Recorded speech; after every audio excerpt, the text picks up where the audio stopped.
Selamat bertemu kembali para siswa kelas 10 SMA MA, tapi bisa juga siswa SMA kelas 12 atau yang ingin mengikuti Olimpiade ya.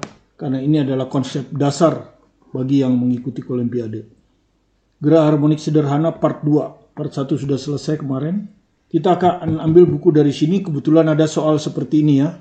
Jadi soal ini tidak ada rumusnya karena digabung antara pegas dan bandul sederhana. Ya. Sementara yang Anda tahu kan cuma rumus bandul dan gerak harmonik sederhana. Jadi diambilkan dari soal ini halaman 478 ya. Halaman 478. Ini ada di halaman 478 ya. Oke, kalau saya tidak tulis semua lengkap soalnya ya. Jadi Anda kalau punya bukunya bisa ngikuti. Kalau tidak punya ya diikuti aja apa yang saya bacakan. Jadi soalnya gambarnya ini diketahui, ini jawabannya. Beban-beban dari dua bandul sederhana. Jadi ini bandul sederhana ya, kalau Anda lihat. Beban-beban, ada dua bebannya ya. Masing-masing memiliki massa M. Ini massanya M, ini juga massanya M. Dan dihubungkan dengan seutas tali panjang L, jadi L besar ya. Seperti ditunjukkan pada gambar. Jika kedua bandul disatukan oleh seutas pegas, jadi Anda lihat kedua bandul ini disatukan oleh seutas pegas. Dengan tetapan K. Tetapan pegas ini K. Frekuensi osilasi sistem adalah yang ditanya omega ya. Jadi yang ditanya di sini omega. Frekuensi osilasi sistem. Frekuensi sudut. Yang mana jawabannya? Apakah A, B, C, D, dan E? Oke. Kita kerjakan soalnya. Ya, kalau kita gambar ulang kira-kira seperti ini ya. Jadi mula-mula dia kan posisinya yang ini. Nah, posisinya tadinya itu kan di sini. Ya. Nah, ini. Di sini posisinya tadinya ya. Jadi posisinya tadinya itu di sini. Gitu. Kemudian kita beri simpangan ya. Jadi ini simpangannya kalau Anda lihat. Kita anggap aja ini 1 ya. Ini 1, ini 2. Ya, walaupun bebannya sama. Jadi kita kasih simpangan ke sana kan. Pokoknya dia menyimpang aja ke sana. Ya. Ini X1. Yang di sana X2. Ya. Sehingga kalau ini menyimpang X1 ke kanan, maka gaya pegasnya akan ke kiri ya. Gaya pegasnya akan ke kiri. Nah, kita sebut aja EP1 ya. Ini juga gitu kan, kita simpangkan ke kanan, maka gaya pegasnya EP2 ke kiri. Nah, kita hitung aja besar ya, kita hitung besarnya sekarang ya. Hanya besar ya. Berapa gaya besar EP1? Tentu sama dengan K delta X. Ya, delta X1. Ya. Pertambahan panjangnya. Jadi kalau ini pertambahan panjangnya X1, ini X2, pasti ini nanti K X1 kurang X2. Ya, delta X-nya itu pasti X1 kurang X2. Delta X1. Jadi perpanjangan dilihat dari sudut 1. Kalau dilihat dari sudut 2, besar ya, ini hanya besar ya. Nanti arah dimasukkan plus min aja. EP2 itu K delta X2. Jadi dia akan sama dengan K X2 dikurang X1. Gitu. Nah, seperti ini. Kalau mau kita seragamkan, ya, supaya ini X1 min X2, kita seragamkan, maka ini jadi min K. X1 kurang X2. Begini ya, kalau kita seragamkan. Ini EP2 besarnya, ini EP1 besarnya. Ini min bukan arah, tapi menyamakan supaya X2 kurang X1 sama dengan X1 kurang X2 supaya sama. Itu yang pertama. Kemudian yang kedua kita tinjau gaya apa sih yang bekerja pada benda M ini. Tentu Anda pertama tahu ada gaya berat kan, arahnya ke bawah. Karena masanya sama nggak, kita cukup gambar di salah satu saja. Tegangan tali, ada tegangan tali, Anda sudah tahu ini adalah T1. Dan ini ada theta sudut. Nah, tentu kalau kita ayunan sederhana sudut theta ini kecil, ya. biasanya lebih kecil dari 10 derajat, sehingga kita bisa melakukan pendekatan seperti yang sudah kita turunkan kemarin. Sin theta bisa tangen theta, karena di sini nanti tangen, bisa didekati dengan sin theta. Ya, dan sin theta ini bisa didekati kalau sudutnya kecil, bisa didekati dengan ini, ya, dibagi ini. Ini kan panjangnya L. Ini X. Kalau untuk tinjau, ya, ini X per L. Tergantung Anda meninjaunya kan. Kalau Anda meninjau benda 1, X1 per L. Kalau Anda meninjau benda 2, X2 per L. Ya, ini pendekatan yang berlaku untuk sudut kecil. Itu yang kedua. Nah, sekarang kita lihat. Gaya pemuli tentu yang ini. Ya, karena dia mengayunnya seperti ini kan. Jadi gaya pemuli tentu dalam arah horizontal. Ya. Nah, karena dia kita simpangkan ke kanan, maka arah ke kanan plus. Ya, arah ke kanan plus. Ke kiri tentu min. Oke, kita gunakan hukum Newton ya untuk benda 1. Ya, sigma F sama dengan M1 kali A1. Nah, sekarang kita ambil arah ya, ke atas plus. Nah, FP1 kan ke kiri, jadi min FP1. Kemudian di sini T1 ini akan punya urean kan. T1 ini akan punya urean, komponen horizontal yang hijau ini. Nah, ini adalah T1X. Komponen vertikalnya adalah T1Y. Nah, kemudian dia tidak bergerak naik turun ini ya, dianggap tidak bergerak naik turun. Jadi ini terjadi keseimbangan. Jadi T1Y ini akan sama dengan MG. Ya. Nah. Nanti Anda harus hitung T1X ya. Karena di sini kan FP1 ke kiri ya dalam arah pemuli minus T1 juga ke kiri minus. Gini ya. Kemudian percepatannya Anda sudah tahu kemarin min omega kuadrat. Ya toh? Min omega kuadrat X, ya toh? X ini sebetulnya kan delta X ya, delta X1. Jadi ini delta X1. Nah, begini. Ya. Delta X1 itu ini, X1 kurang X2. Oke, jadi kalau kita masukkan sekarang, saya hitung di tempat lain ya, supaya kita tidak ini. Pertama, T1Y sudah tahu ya, sama dengan MG. Nah, kemudian kalau ini sudut theta, maka sudut theta ini bisa aja pindah ke sini kan, atau di sini ya. Nah, Anda ginikan aja. Nah, ini theta kan, jadi kalau dibesarkan begini. Ini benda tadi kan, theta di sini kan, theta. Depannya ini adalah T1X kan, besarnya aja ya, kalau kita pakai perbandingan trigonometri ini besarnya. T1X begini kan, kemudian ke atas ini adalah T1Y. Kan gitu. Nah, gini. Jadi, kalau ini T1Y berarti ini T1Y itu. Ya, sehingga kalau Anda pakai perbandingan, karena sudut ini 90 berlaku rasio trigonometri. Tangen theta ini bisa didekati dengan sin theta kan. Jadi tangen theta bisa didekati dengan sin theta. Nah, sin theta itu apa? Ini. Sisi di depan sudut T1X dibagi. Ya, kalau mau tangen langsung, sorry. Tangen ya, tangen dulu ya. Nanti baru didekati. Tangen theta itu T1X dibagi nih. Sisi tegak yang satu lagi T1Y. Yang kita perlukan kan nanti di sini ini T1X ya. Yang ini kan. T1X ini kurang jelas. Nah ini. T1X. Kalau T1Y kan yang ini. T1 yang ini. Oke. Jadi yang kita perlukan T1X ini.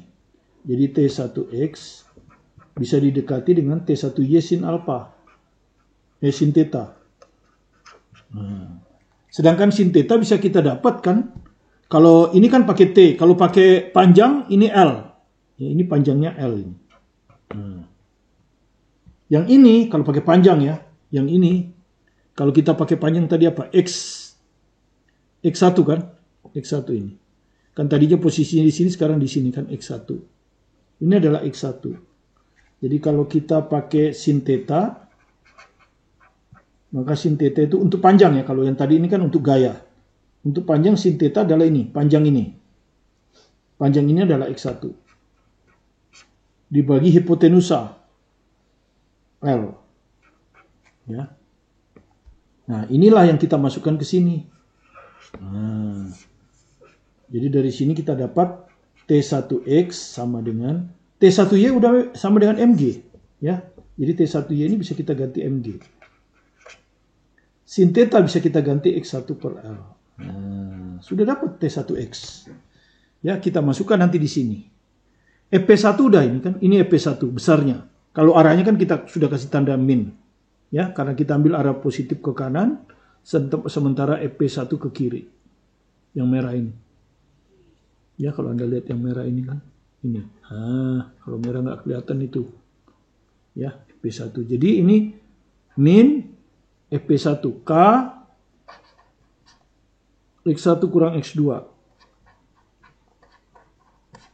dikurang T1X ini barusan. T1X-nya. MG, jadi ini M1M ya, sama. MG X1 per L. Nah, begini. Dikali ini. Min omega kuadrat. Sorry. Kok begini? Ini EP1 ya. Ini TX sama dengan minnya saya bawa keluar aja ya. Min M omega kuadrat. Delta X1 ini adalah X1 dikurang X2. Nah, seperti ini. Ya. Oke, ini persamaan 1. Ya, sekarang persamaan yang kedua. Ya, hal yang sama tentu berlaku untuk benda 2. Ya. Sigma F untuk 2 adalah M2 kali A2. Oke. Sigma F gayanya seperti tadi, ini ada FP2 ke kiri min FP2. Nanti sama tegangan talinya juga, ini kan T2. Nanti sama juga ya. Min T2X. Karena T2X ke kiri kan? Ya, T2X ke kiri ini. Ya. T2X. Susah nulisnya di sini. Nah, ini T2X. Ke kiri juga jadi min. Sama dengan persis jadi seperti ini. M2-nya M. A2-nya min omega kuadrat delta X2.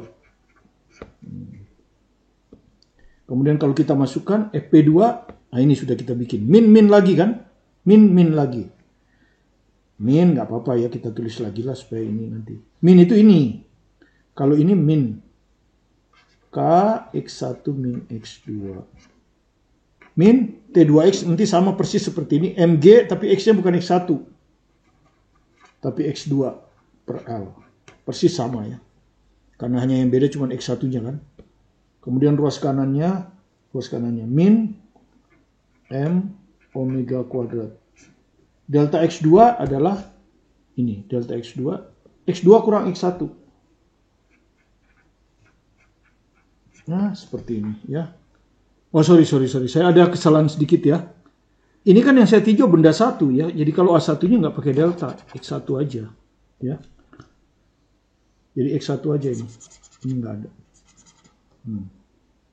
Ini pun gitu. Yang kita tinjau kan A2.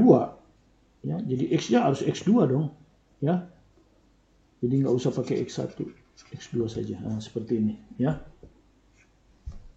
Jadi karena yang kita tinjau 1 ya X1, yang kedua X2. Beda dengan delta. Delta itu perpanjangan. Kalau di gaya pegas baru. Karena kalau gaya pegas kan K kali perpanjangan. Perpanjangan dilihat dari sisi 1 ya.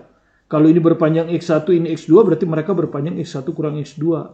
Kalau dilihat dari sisi 2, perpanjangannya X2 kurang X1. Itu kan perpanjangan.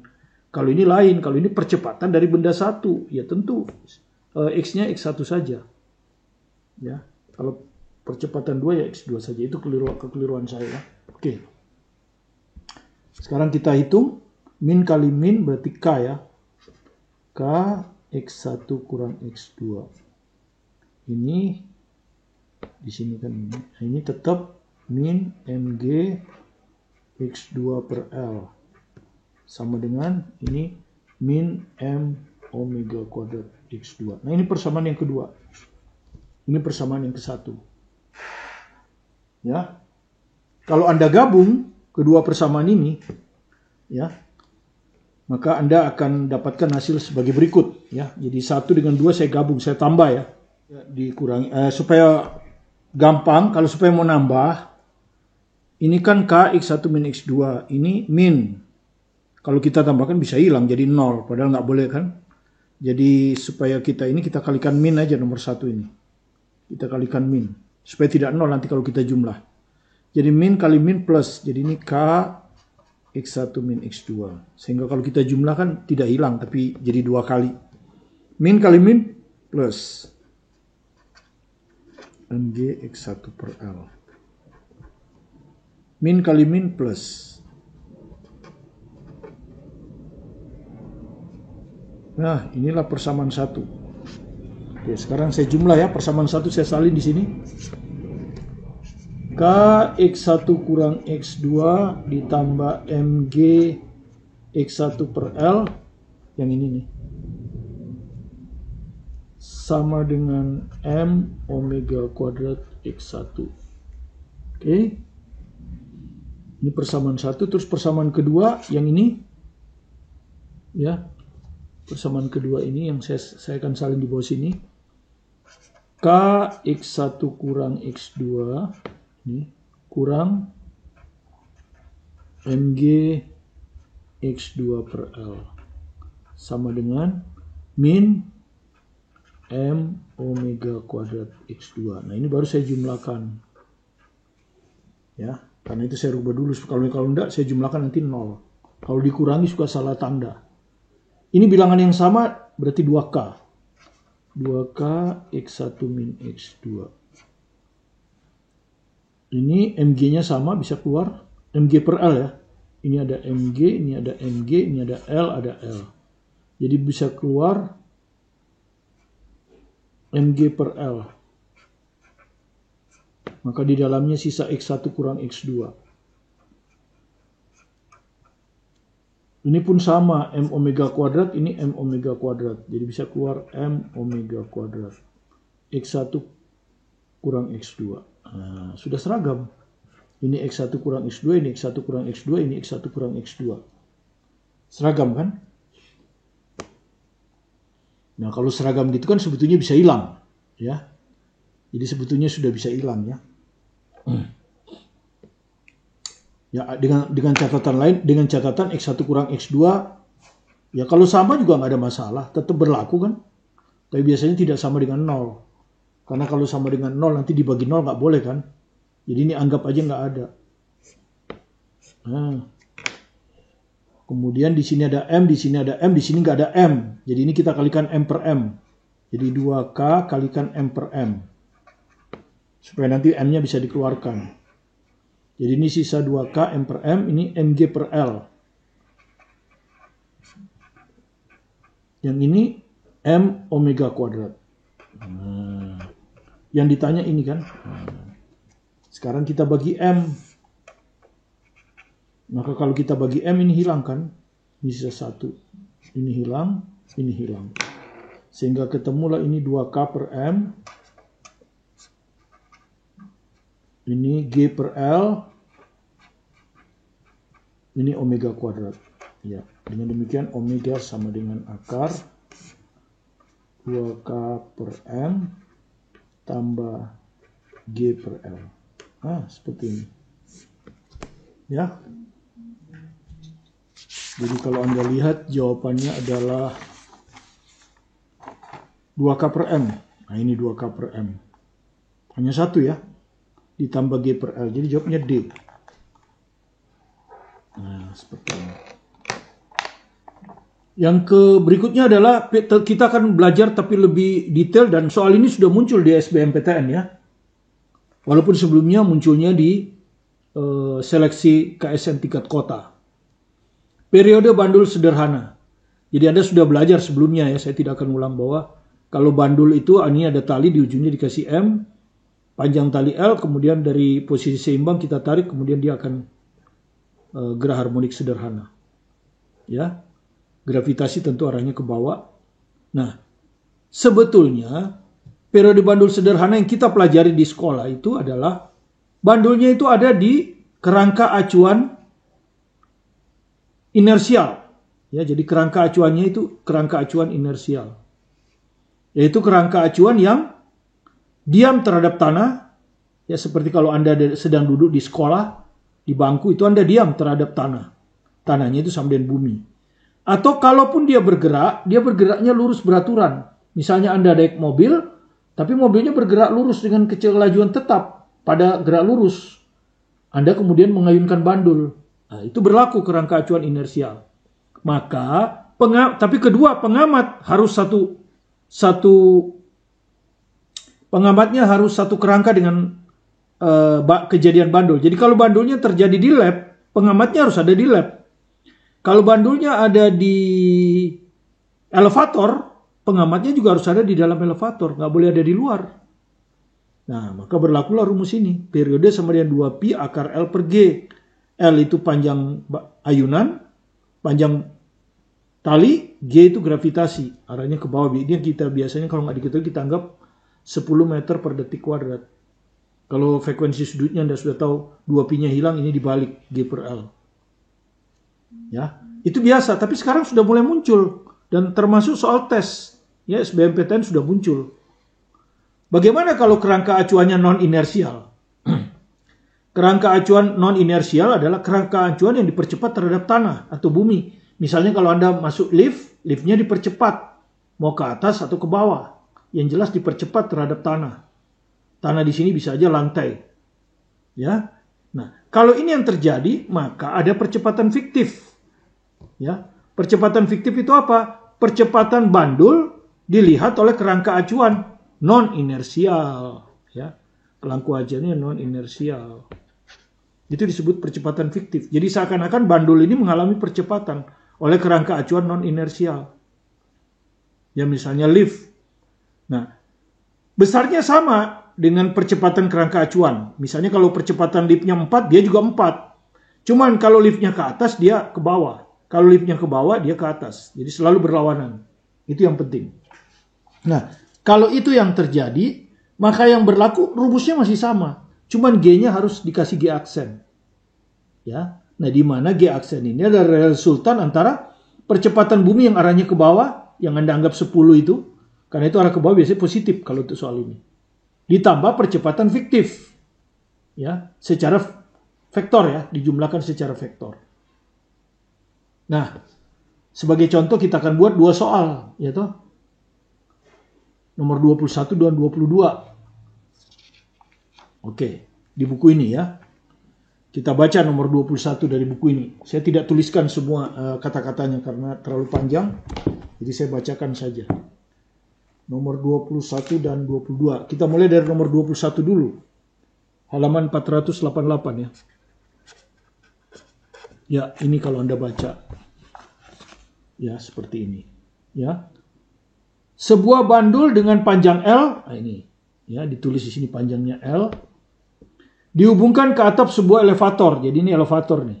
Kalau Anda naik lift, elevator tuh lift di ujung sini di atas ini ya bandulnya ditaruh sana. Di dekat permukaan bumi, maksudnya bandulnya bandul mall ini atau bandul kantor. Elevator bergerak ke atas. Nah, jadi perhatikan elevatornya bergerak ke atas ya. Jadi elevatornya itu bergerak ke atas. Nah, ini.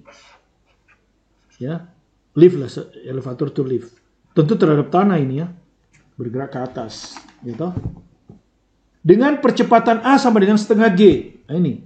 Dengan percepatan A sama dengan setengah. Tapi ke atas ya. Sama dengan setengah G. Frekuensi linear dari getaran bandul tersebut. Frekuensi linear ya. Frekuensi linear itu maksudnya F-nya yang ditanya. Berapa F-nya? Tentu Anda nggak bisa pakai rumus T sama dengan 2pi akar L per G. Kenapa? Karena liftnya dipercepat. Ya. Sehingga kerangka acuannya non-inersial ini. Kerangka acuan non-inersial. Karena dia dipercepat terhadap tanah. Gitu. Ya. Sementara yang Anda definisikan positif itu ke bawah ya. G ini 10. Ya. Jadi kalau kita gambar, maka kita harus gunakan rumus ini kan. T aksen 2pi akar L per G aksen. Ya, jadi kita harus gunakan T aksen sama dengan 2pi akar L per G aksen. Sementara kalau kita baca, Ya, tinggal sudah G sama L diketahui. Ya, jadi G ini dianggap diketahui. L juga diketahui. Jadi G aksen ini yang Anda harus cari. Nah, G aksen Anda sudah tahu kan ini. G aksen adalah secara vektor. Itu adalah percepatan gravitasi yang arahnya ke bawah, yang kita anggap 10 itu. Ini biasa kita ambil positif, ditambah percepatan fiktif. Nah, percepatan fiktifnya berapa? Sudah kita katakan kan, percepatan fiktif itu berlawanan dengan percepatan kerangka acuan non-inersial. Jadi kalau ini ke atas ya, maka A fiktif itu setengah G. Sama besarnya, tapi dia bukan ke atas, tapi ke bawah. Ya, jadi ke bawah dia. Itu nah. Karena G ke bawah itu positif, berarti ke bawah ini positif. Ya. Jadi A fiktifnya setengah G ke bawah positif. Jadi kalau kita masukkan percepatan G ini positif ke bawah G plus A fiktifnya juga ke bawah positif ya, setengah G. Jadi G tambah setengah G adalah 3G per 2. Nah, ini lagi aksen. Inilah yang kita masukkan ke sini. Jadi, ini bukan frekuensi ya, periodenya yang kita hafal. Frekuensi mah tinggal dibalik nanti ya, pakai pi ya.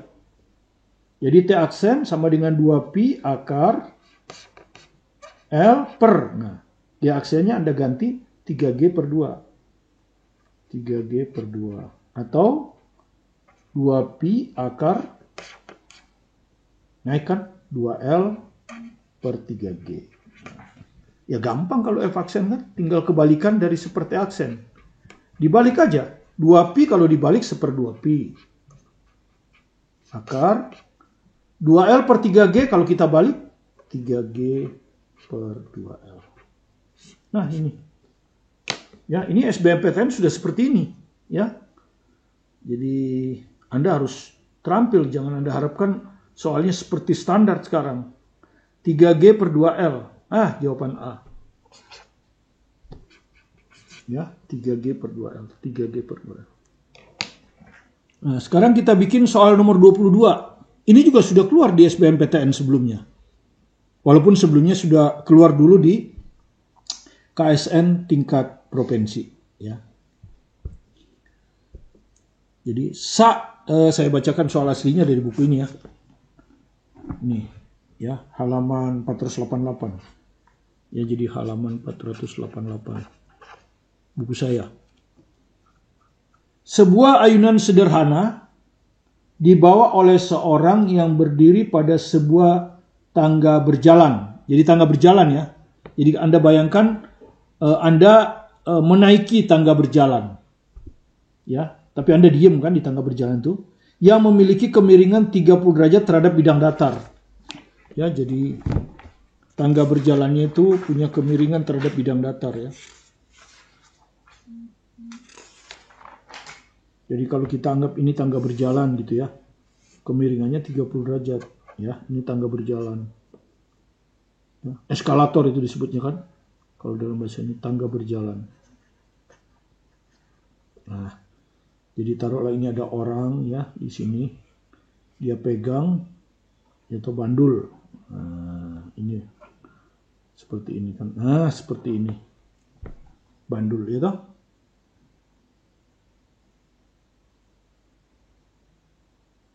Saat tangga dalam keadaan diam, jadi waktu tangganya diam nih. Eskalatornya diam, Anda juga diam, ya. Jadi saat tangga dalam keadaan diam, ayunan memiliki periode 2 sekon.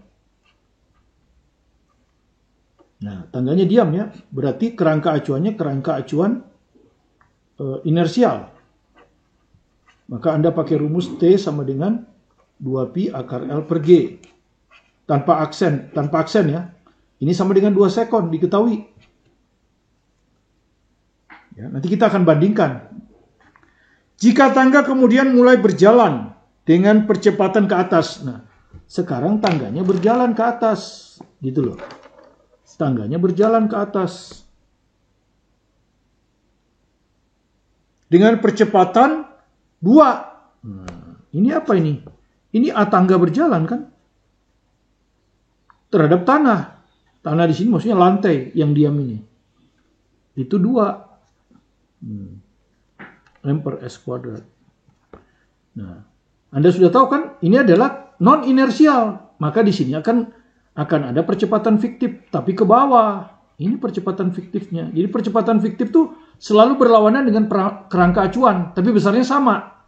Kalau itu 2, ini juga 2. Cuman kalau kerangka acuan non inersial ke atas percepatannya, percepatan fiktif itu ke bawah. Percepatan fiktif itu adalah, di sini adalah percepatan bandul terhadap kerangka acuan. Jadi ini adalah percepatan bandul terhadap kerangka acuan. Itu yang kita pakai. Gitu? Fiktif. Nah, sehingga nanti T-nya tidak 2 sekon lagi, tapi pakai T aksen.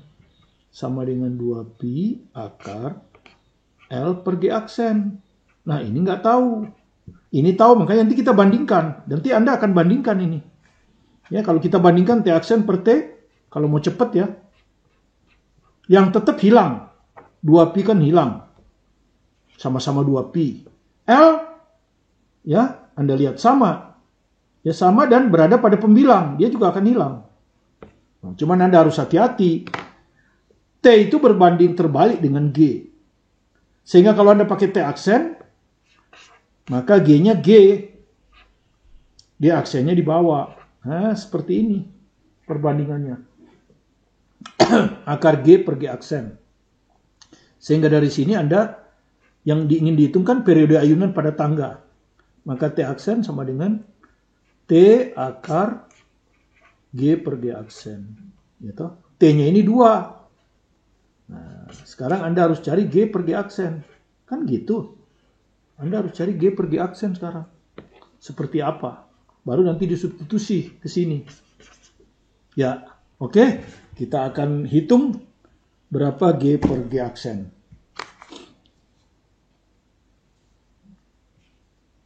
Ya. Nah, ini akan menentukan jawaban. Perhatikan. Kalau G per G aksennya lebih besar 1, maka jawabannya D atau E. Karena kita akan menghitung dengan perkiraan. Tidak ada kalkulator ini. Ya. Dia akan lebih besar dari 2 kan? Kalau ini kan pasti T aksennya lebih besar 2. Kalau ini lebih besar 1. Tapi kalau G per G aksen lebih kecil 1, maka T aksen akan lebih kecil dari 2. Ya, karena ini dikali 2 kan. Maka jawabannya adalah A atau B. Ya. Jadi kalau mau ngawur, jangan jawab C. C pasti salah. Karena T aksen tidak sama dengan T. Karena dia ada di kerangka acuan inersial. Oke. Sekarang kita lihat G per G aksen. Nah, G aksen itu adalah resultan percepatan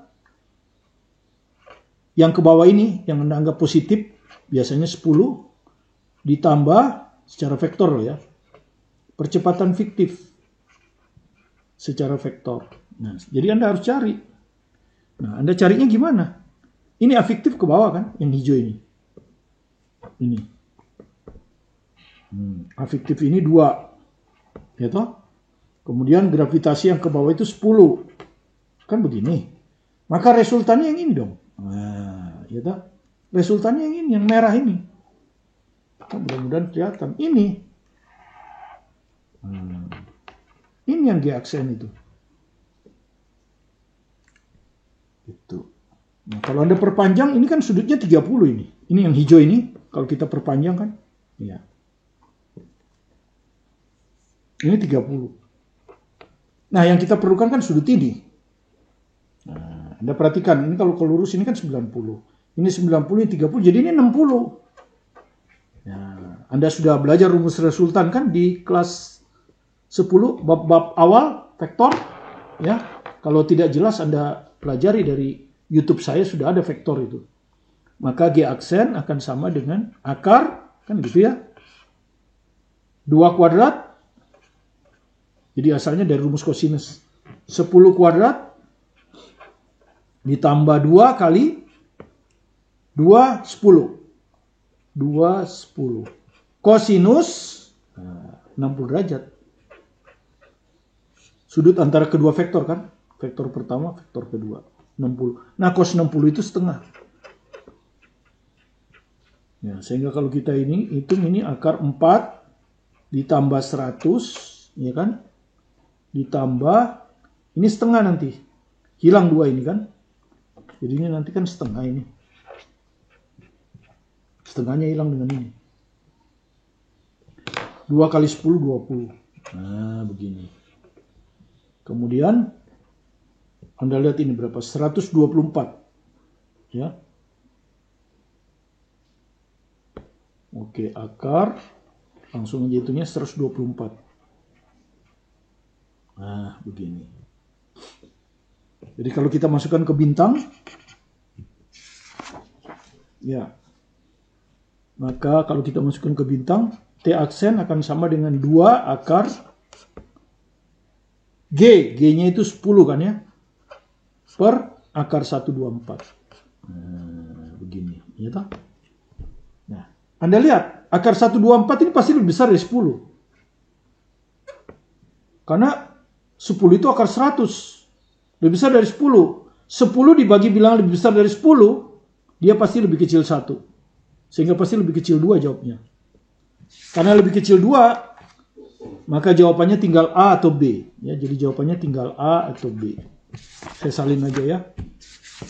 Ini mau penyelesaian akhir aja. A 1,64. B 1,89. Begini. Yang mana yang benar? Kan gitu. Jadi supaya gampang, lebih kecil dari 2 kan, ini lebih kecil 10. Akar 124 Anda hitung. Ya. Supaya mudah. Ya oke, akar 124 nggak ada masalah. 10 kali 10 kan 100. 11 kali 11, 121. Jadi kalau akar 124 udah dekat dengan 11 kan ya? 11 lebih. Nah, jadi Anda tinggal masukkan 2 akar 10 per 11 lah. Ya, 10 per 11. 10 kalau kita bagi 11, ya, nggak bisa kan? Kita kasih 100. Maka ini 0, sekitar 0,9. Jadi 10 dibagi 11 itu sekitar akar 0,9. Akar 0,9 itu 0,9 lebih. Ya, kenapa? 0,9 kalau kita kalikan 0,9 itu 0,81 gitu. 1 kali 1 sama dengan 1. 0,9 itu kan diantara ini. Ya, jadi pasti dia 0,9 lebih sedikit. Nah, kalau 2 Anda kalikan 0,9, ya pasti 1,8 lebih. Jadi tidak mungkin 1,64. Pasti 1,8 lebih. Nah, kalau nggak percaya silakan pakai kalkulator. Tapi ingat, Anda nggak boleh pakai kalkulator. Ini soal testing ya. Sudah keluar ya di SBMPTN. Saya hanya mengulang saja. Ya, tapi kalau Anda hanya menghafal rumus standar, ya nggak bisa kerjakan Anda soal ini. Ya, jadi rumus standar perlu kita ingat. Tapi ingat, soal-soal yang akan datang bisa saja sudah menghindari rumus standar, tapi pemahaman konsep yang penting. 1,89, jadi jawabnya B. Ya, saya rasa cukup sekian dulu. Nanti kita akan sambung lagi tentang periode ini di soal nomor 23 ya. Bagaimana ya, tapi dan digabung lagi dengan soal gerak harmonik sederhana. Ya. Jadi 2 part ini menyangkut konsep bagaimana menghitung periode. Entah itu periode, entah itu frekuensi sudut. Dengan menguasai konsep dasar gaya pemulih, bukan menghafal. Terima kasih. Kalau Anda merasa apa yang saya jelaskan ini membantu Anda, silakan di-subscribe kalau belum subscribe, supaya Anda bisa mendukung kami, sekaligus juga untuk keperluan Anda biar bisa mengikuti video-video pembelajaran kami setiap hari. Tetap semangat belajar mandiri di rumah, fokus pada tujuan Anda, sukses selalu bersama Anda, bersama saya, Martin Kanginan. Terima kasih.